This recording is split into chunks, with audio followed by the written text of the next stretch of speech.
저희들이 지금 예수님께서 공생애 사역을 하실 때 여러 가지 기사의적을 많이 보여주셨는데요. 믿음을 돕기 위해서 지금 그 사건들을 하나씩 이렇게 살펴보고 있습니다. 이제 오늘 11번째 이야기인데요. 회당장 야이로의 딸을 살려주신 이야기를 통해서 우리에게 주시는 메시지를 좀 보도록 그렇게 하겠습니다. 오늘 본문에는 나와 있지 않는데 40절에 보니까 모여있는 무리가 예수님을 기다리고 있었다고 해요. 그리고 기다리고 있던 예수님이 오시니까 많은 무리가 이렇게 환영을 했더라, 이렇게 누가 하는 기록을 하고 있습니다. 예수께서 돌아오심에 무리가 환영하니 이는 다 기다렸음이로라. 아마 여기에 이렇게 모여서 기다리고 있던 모든 사람들은 예수님이 어떤 분이신지에 대해서 이렇게 체험적으로 이렇게 알고 있었던 그런 분들이었던 것 같아요. 예수님께서 전하시는 귀한 하나님 나라의 복음을 통해서 마음에 큰 위로를 받았던 사람들이든지, 아니면은 예수님의 치유의 역사를 통해서 병의 치료를 받았던 분들인지, 아니면 예수님의 먹이시고 입히시는 그런 은혜 가운데 그들의 배고픔을 이렇게 체험을 받았던 그런 사람들이었던지, 아무튼 무엇인지는 모르지만 예수님과 직간접적으로 연결되어 있어서 예수라고 하는 분이 누구인지, 그리고 그들의 삶 속에 어떻게 다가왔는지를 이렇게 경험했던 그런 사람들이었던 것으로 이렇게 생각을 합니다. 오늘날 저희들도 마찬가지죠.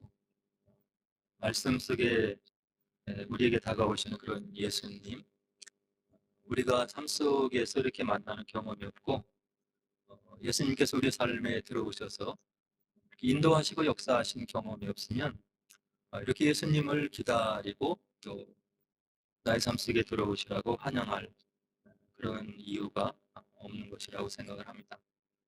우리 모두 지난 시간에 우리 삶 속에 들어오셨던 예수님을 또 이렇게 기억하시고 잊지 마시고 우리 예수님을 이렇게 환영하고 또 이렇게 모셔드리는 그런 삶이 되어야 될 것 같습니다. 이제 오늘 그 본문의 주인공 되는 야이로라고 하는 사람들에 대해서 이제 좀 생각해 보기를 원하는데요. 예수님께 나온 사람 중에 특별히 해당장 야이로가 나오죠. 마태복음과 마가복음, 누가복음에 이렇게 실려 있는 그런 귀한 말씀들인데요. 마태복음 9장 18절에는 한 관리가 왔더라, 이렇게 기록하고 있습니다. 이름이 없는 거예요. 그리고 마가복음 5장 22절에는 회당장 중에 하나인 야이로, 이렇게 조금 더 구체적으로 이분에 대해서 기록을 하고 있죠.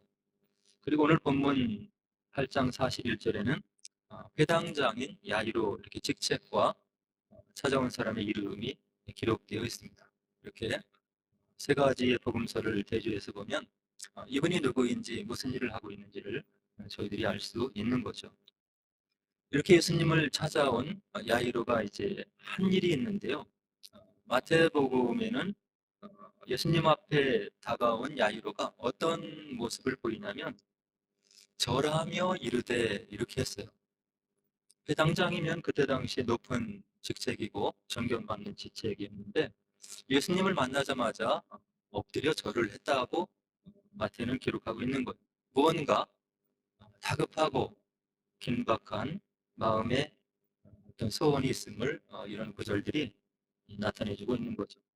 또 마가복음 5장 22절로 23절에 보니까 예수님 앞에 나오는 회당장 야이로가 어떤 태도를 보이냐면 발 아래 엎드려 간곡히 구하여 이르되, 예수님에게 다가온 회당장 야이로가 자신의 지체와 신분을 완전히 잊어버리고 예수님 발 아래 엎드렸다고 이렇게 얘기를 하는 거예요. 종의 자세를 보이고 있는 거죠. 그리고 예수님을 향해서 간곡히 구해서 이뤘다, 말씀을 올렸다, 이렇게 되어 있죠. 오늘 함께 읽은 누가복음에는 발 아래 엎드려 이렇게 표현을 해주고 있습니다. 아마도 이어지는 구절을 우리가 이미 읽었기 때문에 우리가 미루어 짐작할 수 있는 그런 말인데요. 병들은 딸을 살리려고 하는 아버지 야이로의 간절한 마음이 여기에 이렇게 태도로 드러나고 있는 것이라고 생각을 하고 있습니다. 우리가 하나님 앞에 나가서 올려드리는 기도의 자세와 태도가 이런 것들이죠. 절박할수록, 그리고 예수님이 아니면 이 어려운 여건을 헤쳐나갈 수 없음을 마음에 느끼는 만큼 우리가 예수님 앞에 다가가서 올려드리는 우리의 마음의 간절함과 거기에서 묻어나오는 태도가 이렇게 절박한 모습으로 나타날 수밖에 없음을 얘기를 해주고 있는 거예요. 우리가 기도의 중요성을 늘 얘기를 하는데요. 신앙생활 하면서 또 우리가 일상의 삶을 살아가면서 하나님의 도우심이 아니면, 하나님의 도우심이 우리 삶 속에 없으면 정말로 모든 것들을 우리가 헤쳐나갈 수 없음을 고백하는 그런 순간순간들이 있는 거죠. 대부분 평탄한 삶을 은혜 가운데 살다가도 이와 같이 기도가 절실히 필요한 순간들이 우리 삶 속에 들어온다고 하는 이야기. 그래서 성경에 보면 여러 가지 기도의 모습들이 나타나고 있는데요. 작정 기도라고 하는 그런 기도가 있어요. 하나님이 아니면 이 문제를 해결할 수 없고, 내가 하나님의 하나님 되심을 인정하고 주님의 나의 주 되심을 인정하고, 성령께서 지금 이 시간도 시공간을 초월해서 나의 삶 속에 들어오셔서 나의 문제를 해결해 달라고 하는 그런 애절한 마음, 간절한 마음을 가지고 하나님 앞에 육신을 쳐서 복종시키면서 일정 기간 작정 기도를 하는 그런 우리의 기도의 모습을 우리가 볼 수 있습니다. 그리고 이것이 조금 더 절박하게 되면 걷기를 끊고 먹고 마시는 것을 중단하고 하나님 앞에 매달려서 기도하는 금식 기도를 드리는 경우도 우리가 있는 거죠. 우리의 신앙 여정을 살펴보면 이와 같이 하나님 앞에 우리의 걷기를 끊고 하나님의 전적인 간섭과 인도하심을 기다리면서 기도했던 그런 순간들이 있는 것. 그리고 그 기도를 하나님께서 전혀 외면하지 않으시고 시간을 지나서 돌아보니까 하나님께서 역사하시고 인도하셔서 그때의 나의 기도를 들어주시고 나의 삶과 우리 가정의 삶을 이렇게 인도하셨노라고 하는 그런 에베네셀의 돌들이 놓여있는 순간들을 우리가 기억할 수 있는 것. 그리고 정말로 중요한 문제가 앞에 놓여있을 때 믿음의 기도의 동역자들에게 기도를 부탁하는 거예요. 그리고 누군지는 모르지만 나의 삶을 위해서, 우리의 가정을 위해서, 우리 교회를 위해서 기도로 돕고 동역하고 함께하는 그런 기도의 동역자들이 우리 신앙 여정 가운데 있음을 우리가 볼 수 있는 거예요. 저의 삶을 이렇게 돌아봐도 가장 힘들고 어려울 때, 그리고 진로를 결정하기 위해서 마음을 가닿지 못했을 때 주변에서 나를 위해서 저를 위해서 기도해 줬던 많은 기도에 힘을 기울여 줬던 분들의 그 중보기도 덕분에 바른 결정을 내릴 수 있었고 또 문제를 해결할 수 있었고 하는 것을 지금도 이렇게 기억할 수 있는 거죠. 지금도 저희 목회 사역과 여러 가지 목양 사역을 위해서 알게 모르게 기도하는 주변에 많은 분들이 있음을, 그리고 어려운 일이 있을 때마다 더욱더 그런 기도의 일꾼들을 일으켜 주셔서 하나님께서 도우시고 인도하시고 이런 목양 사역을 간섭해 주심을 느끼게 하시는 힘이 되는 그런 기도의 동역자들이 있음을 우리가 볼 수 있는 것. 그래서 기도가 중요한 것입니다. 오늘 야이로는 이와 같은 간절한 마음으로 예수님이 아니시면 우리 딸이 죽어가는 이런 상황을 해결할 수 없다고 하는 것을 무릎을 꿇고 종의 자세로 낮아져서 예수님께 나와서 간청하고 기도하는 야일의 모습을 우리가 볼 수 있는 거예요. 우리가 마태복음과 마가복음을 보면은 야이로의 딸이 이렇게 아파 있는데 왜 해당장이 이와 같이 간절한 마음으로, 애타는 마음으로 예수님께 무릎을 꿇고 기도하는지를, 나오는지를 잘 헤아려 알 수 없는 거예요. 그러나 누가복음 8장 42절에 보니까 오늘 함께 읽은 그런 본문 위에 나오는 그런 구절인데요. 어떻게 되어 있냐면 자기에게 12살 된 외딸이라고 되어 있는 겁니다. 지금 병이 들어서 죽어가는 그런 딸이 여러 명의 자손이 있는 가운데 하나의 딸이 아니고 무남동녀 외딸, 눈에 넣어도 아프지 않는 그런 외딸, 이 딸이 갑자기 병들어서 지금 죽어가고 있는 그런 상황임을 누가복음 8장 42절이 우리들에게 알려주고 있는 거죠. 하나밖에 없는 딸이 병이 들어서 모든 의원들의 치료에 어떤 손길을 외면하고 죽음의 사선을 넘어서 지금 걸어가고 있는 그런 외딸을 바라보면서 이 회당장 야이로 아버지의 마음이 타들어갈 수밖에 없는 거예요. 예수님이 누구인지, 예수님이 어떻게 기사회적을 행했는지, 주변의 병자들을 어떻게 치료하셨는지를 소문으로 들어 알고 있었던 회당장 야이로, 예수님께서 그가 사는 지역에 오신다고 하는 이야기를 듣고 모든 신분을 제끼어 놓고 예수님 앞에 무릎을 꿇고 그 딸의 소생과 치유함을 위해서 예수님께 간절하고 절박한 마음으로 나가고 있는 회당장의 모습을 오늘 본문을 통해서 알 수 있는 것. 아까도 드렸듯이 마태복음에는 야이로의 직책을 관리라고 이렇게 표현해주고 있는 거죠. 그냥 허드렛 일을 하는 사람이 아니고, 그리고 낮은 지위에 있는 사람이 아니고, 무엇인가 나라를 위해서 큰 일을 하고 있는, 모두가 우러러보는 존중받는 자리에 있는 관리라고 이야기를 하고 있는 거예요. 그리고 오늘 본문과 마가복음에는 회당장이라고 되어 있는데요. 이 회당장이 무슨 일을 하는지를 좀 살펴보니까 다음과 같은 중요한 유대인들의 공동체를 위해서 일들을 감당하는 사람을 회당장이라고 이렇게 명명하고 있음을 볼 수 있는데요. 무슨 일을 하냐면 예배와 집회를 관리하고, 안식일 예배 진행을 감독하고, 그리고 성경 봉독자와 설교자를 지정하고, 그리고 회당의 질서를 유지하고, 회당의 시설을 관리하고, 그리고 건물과 두루마리, 하나님의 말씀이죠. 이 두루마리 사고원을 관리하고, 그리고 재정과 운영을 감독하고, 공동체, 유대 공동체, 하나님으로 섬기는, 야훼 하나님을 섬기는 그런 신앙 공동체를 지도하고 역할하는 이런 막중한 종교적이고 사회적인 문제들을 통과해 나가는 그런 직책을 맡고 있는 그런 사람이 바로 회당장임을 우리가 역사를 통해서 알 수 있는 거죠. 저희들이 하나님께 나아가는데 하나님을 향한 믿음을 늘 이렇게 하나님 보시기에 합당한 마음으로 가지고 살아갈 수 없음을 우리가 돌아보고 우리를 또 체크해 보면 알 수 있는 것. 어떤 때는 믿음이 올라가다도, 또 어떤 때는 실망해서 좌절하고, 또 어떤 때는 여러 가지 일들로 인해서 낙담을 하고, 이와 같이 기복이 심한 우리의 신앙생활을 해나가고 있는 것이 우리의 믿음의 현주소인데요. 하나님께서 우리의 믿음을 한 단계 업그레이드 시키고 더욱더 주님의 마음을 아는 그런 믿음의 실력자가 하기 위해서 우리 삶 속의 믿음의 삶의 여정 가운데 하나님께서 기도의 제목을 주시는 그런 때가 있는 거예요. 그런 때 우리가 하나님 앞에 나아가서 그것을 믿음으로 극복하고 하나님께서 문제를 해결해 주시는 것을 체험하고 경험하면 우리의 믿음이 한 단계 자라나고 또 하나님을 더욱더 깊이 알아가는 그런 순간을 우리가 경험함을 우리가 체험적으로 알 수 있는 거죠.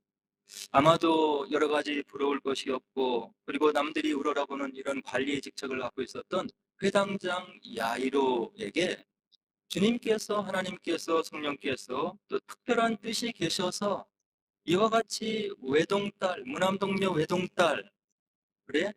어떤 병들은 사건을 통해서 하나님을 알게 하시려고 하는 특별한 섭리 가운데 이런 외동딸이 병들어가는 그런 상황을 또 직면하게 했을지도 모르겠다는 생각을 이제 가져보게 되는 것. 오늘 해당장 야이로가 예수님에게 나온 것은 어떤 좋은 도덕적인 가르침을 받기 위해서 이와 같이 무릎을 꿇고 나오고 있는 것이 아니죠. 2000년 전에 오신 예수님, 인류 역사 가운데 예수님이 누구냐고 이렇게 정의하는 많은 사람들 가운데 예수님이 도덕적으로 위대한 스승이고 그리고 공자와 석가와 이런 사람들과 비견되는 그런 인류를 위해서 훌륭한 도덕적인 가르침을 남겨놓은 그런 성인 군자로 해석을 하고 예수님의 위상을 자리매김하고 또 그렇게 평가하는 많은 사람들이 있는 것. 그러나 우리가 그런 차원에 머물고 있으면 예수님을 믿음으로 이렇게 주로 고백하고 또 신앙으로 우리가 섬겨나갈 수가 절대 없는 거죠.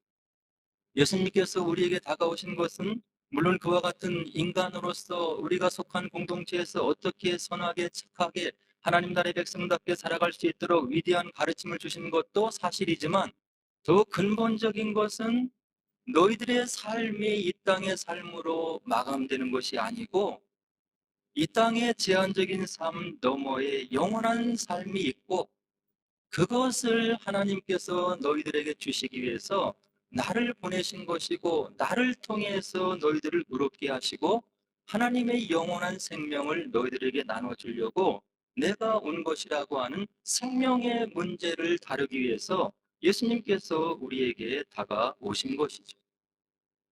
오늘 회당장 야이로에게는 예수님이 어떤 위대한 도덕적인 가르침을 가르쳐주는 그런 사람으로 다가오고 있는 것이 절대 아닌 것.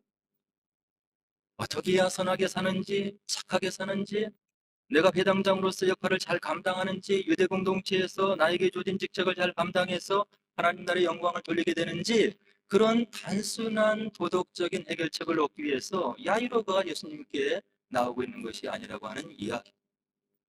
자신의 하나밖에 없는 딸, 외동딸, 무남동녀 하나밖에 없는 딸, 그가 지금 죽어가고 있는데 그에게 생명을 주기 위해서 그 생명을 주실 수 있는 분이 바로 생명의 주님 되신 예수님이심을 믿는 마음으로 예수님께 나와서 그 외동딸을 위해서 생명의 문제를 해결해 달라고 긴박하게 간절하게 애절하게 지금 예수님께 나오고 있는, 우리가 예수님을 이런 마음으로 찾아가야 되는 거예요. 나에게 절체절명인 제한적인 삶, 그리고 이런 제한적인 삶을 통해서 우리에게 궁극적으로 있어야 될 것들, 하나님의 자녀로서 온전히 회복이 되고, 그리고 내가 무익한 종이고 연약한 종이고 교만 가운데 머무를 수밖에 없고, 그러나 이런 모든 부족함을 주님께서 나를 대신해서 지워주시고 나에게 참 생명을 부어주시고, 그리고 주님의 때, 주님 나라가 다시 임할 때 우리에게 영원한 생명이라고 하는 그런 문제를 해결해 주실, 생명의 문제를 해결해 주실 분으로 우리가 믿고 또 그 주님을 찾아 나가고 알아나가는 그런 것이 저와 여러분들의 신앙 여정이라고 하는 이야기. 그렇기 때문에 오늘 야이로가 예수님을 만났을 때 그가 찾아온 목적을 분명하게 이야기를 해주고 있는 거예요.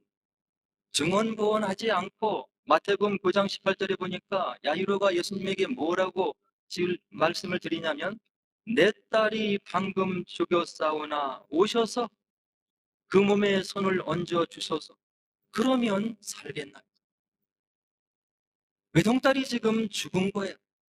그렇게 사랑하는 딸, 외동딸이 죽었는데 예수님이 아니면 그 딸을 살려낼 수 없음을 마태는 이렇게 표현을 해주고 있는 거죠. 그리고 마가복음 5장 13절에서는 마가가 뭐라고 기록하고 있냐면, 이 회당장이 하는 말이 내 어린 딸이 죽게 되었사오니 오셔서 그 위에 손을 얹으사 그로 구원을 받아 살게 하소서. 오늘 본문에서는 41절에 자기 집에 오시기를 간구했더라. 왜 예수님께서 해당장 야이로 자신의 집에 오기를 간청했습니까? 42절에 그 이유가 있는데, 이는 자기에게 12살 된 외딸이 있어 죽어 가미를. 예수님에게 회당장이 나와서 요청하고 간청하고 간곡하게 말한 것은 다른 것이 아닌 거예요. 그렇게 사랑하는 딸, 외동딸이 죽어가는데 그를 살려주시기를 원하는 거예요. 생명의 주인 되신 예수님께서만 이 일을 하실 수 있음을 회당장이 무릎을 꿇고 고백하면서 이 문제, 근원적인 문제를 해결해 달라고 지금 예수님께 요청을 하고 있는 거예요. 우리가 우리 힘으로 어찌할 수 없는 그런 문제를 만나면 하나님 앞에 나가는 우리의 마음이 이렇게 단순해지는 것. 하나님, 이 문제를 해결해 주옵소서. 질병의 문제, 재정의 문제, 관계의 문제, 나의 인격과 나의 실력과 나의 믿음의 능력으로는 해결할 수 없고 질곡에 빠질 수밖에 없사오니 주께서 이 문제 가운데 들어오셔서 이 문제를 해결해 주옵소서. 나의 기도가 단순해지고 하나님 앞에 담백한 마음으로 문제의 본질을 찾아 기도할 수밖에 없는 그런 기도의 본질을 오늘 회장장은 우리들에게 알려주고 있는 것. 예수님도 동일한 말씀을 우리들에게 주신 거죠. 또 기도할 때 이방인과 같이 중언부언하지 말라. 그들은 말을 많이 하여야 들으실 줄 생각하느니라. 그러므로 그들을 본받지 말라. 구하기 전에 너희에게 있어야 할 것을 하나님 너희 아버지께서 아시느니라. 저와 여러분들에게 하나님, 예수님, 성령께서는 이런 존재라고 하는 이야기. 우리 마음이 겸손하고 그리고 주님께서 무엇을 해결해 주기를 원하는지 마음에 간절함이 있을 때 우리가 기도하기 전에 우리의 마음을 아시고 그 문제를 해결해 주시기를 원하시는 우리 예수님과 하나님과 성령님의 그런 넓은 사랑과 자비의 마음을 우리가 꼭 기억을 하고 살아가야 된다고 하는 이야기. 그러나 우리는 신앙생활을 세세히 살펴보면 우리가 모든 것을 해결하려고 이렇게 노력하고 또 준비하고 하는 것을 볼 수 있는, 그것이 잘못됐다고 하는 것이 아니라 순서를 바꿔야 된다고 하는 이야기. 앞으로 바라고 있는 기도의 제목들, 우리 가정을 위해서 꼭 풀려야 되는 이런 문제들, 절체절명의 문제들을 가지고 하나님께 먼저 야유의 심정을 가지고 나가고 있는지, 그 다음에 주님께서 주시는 지혜로 준비하고 해결하고 풀어나가는 일들이 순서가 바로 되어야 하나님께서 우리에게 은혜를 주심을 기억하겠다고 하는 그런 은혜의 말씀이 우리 가운데 다가오고 있는 겁니다. 하나님께서 분명히 말씀하시고 계시는데요. 너희들에게 이러한 것을 내가 해주기를 원한다. 그러나 그럼에도 불구하고 너희들이 이런 기도 제목을 위해서 나에게 간구하여야 할지니라. 우리가 하나님 앞에 간절히 올려드리는 기도의 제목이 응답이 되었을 때 하나님이 영광을 받으신다고 하나님 말씀이 우리들에게 알려주시고 있는 거예요. 하나님의 문제를 해결해 주기를 원하시지만 기도하지 않고 주변의 여건을 살피고 자신의 능력을 가지고 문제를 해결하는 것, 그래서 일이 풀어지면 하나님께 영광이 돌아가겠냐고 하나님 말씀이 우리들에게 이야기를 해주고 있는 거예요. 그래서 이제 예수님께서 해당 장의 말씀을 간청을 듣고 예수님이 답변을 주시는데요. 50절에 뭐라고 주십니까? 예수께서 들으시고 이르시되 두려워하지 말고 믿기만 하라. 그리하면 딸이 구원을 얻으리라. 복음서에 보면 딸이 이미 죽었다고 기록되어 있고 다른 복음서는 딸이 지금 죽어가고 있다고 기록되어 있는데 이와 같이 절박한 마음을 가지고 예수님께 나오는 회당장에게 예수님은 너무 태연한 대답을 주시는 거예요. 자신에게 무릎을 꿇고 나오는 회당장에게 두려워하지 마라. 믿기만 하라. 그러면 내 딸이 구원을 얻을 것이다. 예전에도 우리가 한번 살펴보았잖아요. 나사로의 죽음의 순간을 주님께서 구원해 주시는 그런 순간들. 나사로가 예수님의 친구가 병들었다 하는 소식을 듣고 바로 나사로에게 달려간 것이 아니라 있는 곳에서 이틀을 더 유하셨다. 그리고 나서 나사로가 완전히 죽어서 무덤에 들어가고 죽은 지 나흘이 되어서 썩은 냄새가 되었을 때, 날 때, 그때 주님께서 당도하셔서 믿기만 하라. 그러면 내가 하나님의 영광을 보리라. 우리 주님께서 우리에게 요청하시는 믿음의 수준이 이런 것. 우리가 무엇인가 움직여서 일이 해결될 것 같은 그때가 하나님의 때가 아니고 우리가 믿었던 모든 순간들, 내가 스스로 어떻게 할 수 있었던 그런 여건들, 이런 것들이 다 무용지물이 되고 난 다음에 우리의 기도를 긍휼히 여겨주시고 불쌍히 여겨주시고 하나님의 때에 완벽하게 도우시는 그런 주님으로 나타나기를 원하시는 하나님의 때를 오늘 본문이 이야기를 해주고 있는 성경 전체가 얘기하기를 저와 여러분들이 드리는 기도의 때, 응답의 때보다 하나님의 응답의 때 그리고 섭리의 때 하나님께서 우리 삶 가운데 들어오시는 그런 때는 다른 것임을 성경이 우리들에게 분명하게 알려주고 있는, 하나님께서 온전한 영광을 거두시기 위해서 그런 하나님께서 예정하시고 또 기다리시는 완벽한 때가 있음을 오늘 본문이 얘기해주고 있는 거죠. 그리고 난 다음에 이 딸을 살리기 위해서 예수님께서 동행한 사람들이 있는데 51절에 보니까 베드로와 요한과 야고보라고 되어 있어요. 그리고 아이의 부모라고 되어 있는 거죠. 예수님의 제자가 12명이 있잖아요. 그리고 예수님을 따르던 그런 사람도 많이 있었고, 그러나 절체절명의 문제, 그리고 예수님께서 예수님의 때에 완벽하게 누우시고 문제를 해결해 주신 그때에 그 자리에 있었던 사람은 베드로와 요한과 야고보였음을 오늘 본문이 이야기를 해주고 있는 거예요. 믿음의 공동체에 수많은 사람들이 오고 가고 있지만 하나님의 나라 일을 위해서 주님의 마음을 가지고 동역하고 하나님의 역사를 그들 삶 속에 체험하는 사람들이 이와 같이 제한적일 수 있음을 또 복음서는 우리들에게 알려주고 있는 거예요. 동일한 신앙생활, 같은 시간을 투자하고 그리고 나의 삶의 어떤 부분을 하나님 앞에 드린다고 나오는데 저와 여러분들이 어떠한 자리에 있어야 될지를 오늘 51절은 분명하게 이야기를 해주고 있는 거죠. 이와 같이 예수님께서 믿기만 하라, 두려워하지 말라, 그리하면 딸이 구원을 얻으리라. 이렇게 예수님께서 간곡한 말로 회당장에게 이야기를 했건만 51절의 사람들의 반응을 보면 어떤 반응이 있었냐면 아이를 위해서 울며 통곡했더라. 예수님을 알기는 알고 또 소문을 들어서 알고 있는데 예수님이 누구이신지를 완벽하게 알지 못하는 거예요. 그래서 그렇게 소란을 떨고 부산하게 오가는 사람들을 향해서 예수님께서 또 한 번 말씀을 주시죠. 52절에 울지 말라. 죽은 것이 아니라 잔다.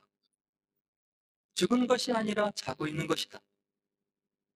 사람들의 반응이 또 53절에 나와 있는데요. 뭐라고 얘기를 합니까? 그들이 그 죽은 것을 아는 고로 비웃더라. 하나님이 누구인지 예수님이 누구인지 성령께서 우리를 위해서 어떻게 역사하시는지를 모르는 사람들, 경험이 없는 사람들은 하나님의 음성과 하나님의 말씀의 음성이 있음에도 그게 믿겨지지 않는 거예요. 내 눈으로 보니까 이 딸이 죽은 지 오래되었고 그리고 지금 이와 같이 숨이 끊어진 것 같은데 이런 상황을 눈으로 보면서도 잔다고 하는 것이 말이나 되는 것인가 하는 마음으로 그들의 마음이 비웃고 있었더라고 오늘 53절이 우리들에게 증언해주고 있는 거죠. 이와 같이 믿음이 없는 세대, 하나님 나라의 능력을 비웃는 그런 세대를 향해서 예수님께서 기사이적을 보여주시는 것. 예수님이 누구이신지, 예수님이 누구를 비롯해서 이런 본능을 행하시는지를 그의 말씀의 능력으로 표현해 주시고 있는데 54절에 뭐라고 하십니까? 예수께서 아이의 손을 잡고 불러 이르시되 아이야 일어나라 하시니 사람들을 눈에 봤을 때 이미 죽어 있는 그 아이 외동딸을 향해서 이와 같은 말씀을 선포하시고 55절에 보니까 그 영이 돌아와 아이가 곧 일어나거늘 예수께서 먹을 것을 주어 먹게 하라 이렇게 명하셨다고 55절이 얘기를 해주고 있는 거예요. 이 딸이 외동딸이 살아났을 때 보인 부모의 반응이 있는데 56절에 보니까 그 부모가 놀라는지라. 사람들은 자기의 생각으로 자기 이성으로 도무지 일어날 수 없는 일이 일어났을 때 놀라는 거예요. 하나님 나라의 권능이 시연되는 것을 보고 그 앞에 무릎을 꿇을 수밖에 없는 그런 인간의 이성의 제한성들 그리고 나약성을 오늘 56절이 보여주고 있는 거예요. 그래서 믿음의 선조들, 신앙의 선조들은 뭐라고 얘기를 하냐면 인간적인 수단으로 일이 해결될 수 있을 때 하나님의 역사가 결코 일어나지 않습니다. 인간의 노력이 수단과 방법이 멈추는 그 선에서 하나님의 역사가 시작되는 시점이라고 우리 믿음의 선조들은 그들의 생활을 체험적으로 돌아보면서 우리들에게 귀한 조언을 해주고 있는.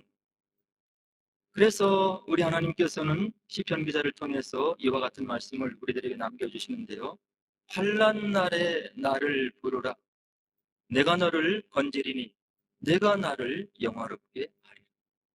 사람의 수단, 사람의 방법, 사람의 능력이 모두 제한적으로 이제 끝나고 방법에 어떤 소생의 방법이 없을 때 우리의 믿음을 그나마 보시고 하나님께서 우리를 불쌍히 여기시고 은혜로 역사하시는 그런 순간이 임하게 되면 하나님께서 온전한 영광을 거두신다고 시편 기자가 우리들에게 이야기를 해주고 있는 거예요. 저희들의 삶도 돌아보면 동일한 고백이 나오지 않습니까? 정말로 중요한 순간이었는데, 앞으로 나의 인생의 진로를 결정하기 위해서 정말로 소중한 순간이었는데, 하나님께서 믿음의 동역자들을 통해서 주시는 응답으로 그 결정을 하고 나서 시간이 지나고 보니까 하나님의 역사였더라. 하나님께서 나의 삶을, 우리 가정을 붙들고 인도하시고 역사하심을 우리가 신앙적인 고백으로 올려드리는 그런 믿음의 추억들을 우리가 지금도 기억하고 있는 겁니다. 그래서 시편 기자는 다음과 같이 우리를 또 격려하고 있는데요. 고난당한 것이 내게 유익이라. 이로 말미암아 내가 주의 율례들을 배우게 되었나이다. 문제없는 삶이 없는 것. 모든 사람들이 문제를 가지고 기도의 제목을 가지고 어려움을 가지고 살아가고 있는데 그 문제 속에 우리가 이렇게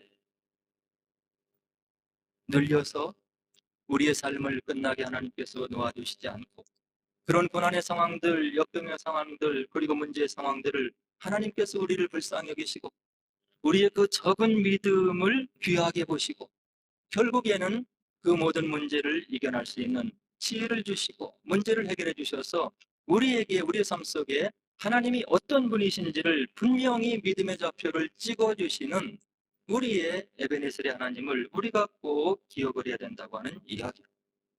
우리 앞에 놓여 있는 문제들이 많이 있잖아요. 건강의 문제, 직장에서의 문제들, 그리고 앞으로 우리 가정이 어떻게 일을 해결해 나가야 되는지, 그리고 여러 가지 중요한 결정의 순간들, 그리고 우리 청년 학생들 귀한 진로의 문제들, 그 문제를 가지고 하나님 앞에 간절한 마음으로 나기를 원하시는 그런 하나님의 마음을 오늘 본문을 통해서 우리가 분명하게 알아야 된다고 하는 이야기. 하나님 없어도, 하나님 인도하심이 아니어도 내가 일을 풀어 나갈 수 있다고 하는 그런 마음을 결코 내려놓으시고 지금까지 우리 가정을 인도하시고 나의 삶을 주관하시고 나의 모든 삶의 여정 속에 에베네셀의 도를 놓아주신 그 하나님을 믿으시고 모든 문제를 간절한 마음으로 올려드리시고 하나님께서 나의 삶 속에 들어오셔서 하나님이 하나님 되심을 보여주시라고 하는 간절한 기도를 올려드릴 때 오늘 회당장 야이로가 외동딸을 다시금 사른 채로 돌려받은 그런 축복이 저와 여러분들 가운데 분명히 하나님의 역사로 임하게 되실 거라고 생각이 되는 것입니다. 이 하나님이 우리 신앙 여정 가운데 필요한 거예요.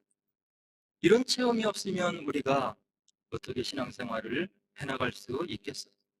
어떻게 하나님을 믿고 우리에게 주어진 축복을 겸손한 마음으로 순종하는 마음으로 주변에 있는 사람들을 위해서 나눌 수 있겠냐고 하는 이야기예요.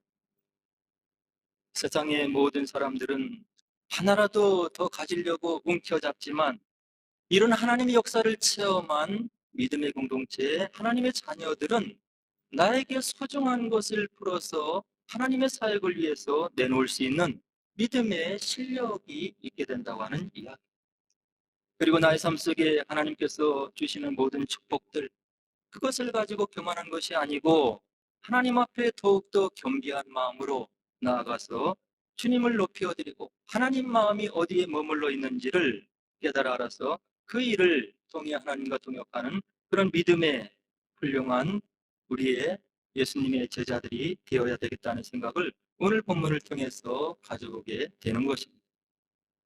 회당장 야이루의 외동딸을 살려주신 그 주님께서 오늘 믿음의 공동체에 있는 우리 모든 믿음의 가족들, 심령들 또 여러 가지 기대 점들 가운데 온전히 함께 하셔서 주님을 다시금 체험하시고 그리고 흔들리지 않는 믿음으로 주님과 함께 이 땅의 삶을 동역하시면서 걸어가시는 그런 복된 삶의 여정, 믿음의 여정을 사시기를 주님의 이름으로 간절히 축원을 드립니다. 이제 우리 함께 기도하도록 하겠습니다.